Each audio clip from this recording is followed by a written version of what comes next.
Hey guys, Rod the car guy here.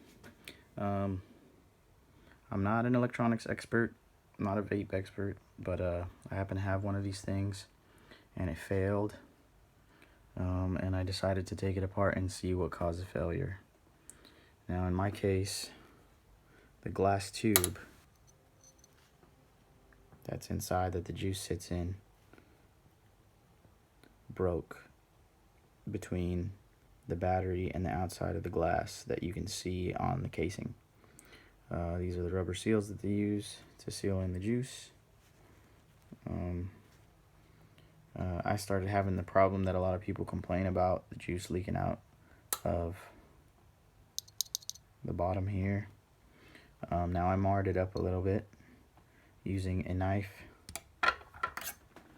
like so to pry off this bottom piece where the charger goes, but there are actually little metal pins, sorry about that, little metal pins that sit on the sides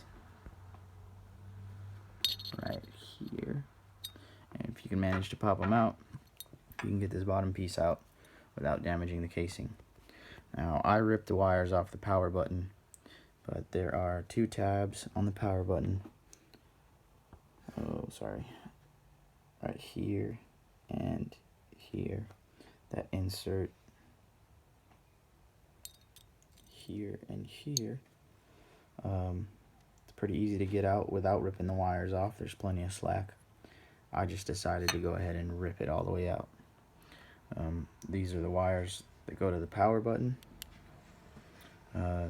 This hooks up to the bottom of the auto draw sensor.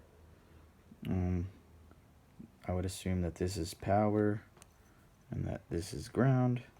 They all kind of run to this circuit board here. I would assume that the circuit board regulates power distributed to the coil based on battery life, and probably also regulates the charging voltage just to protect the battery, which is pretty cool, I'd guess, for 25 bucks.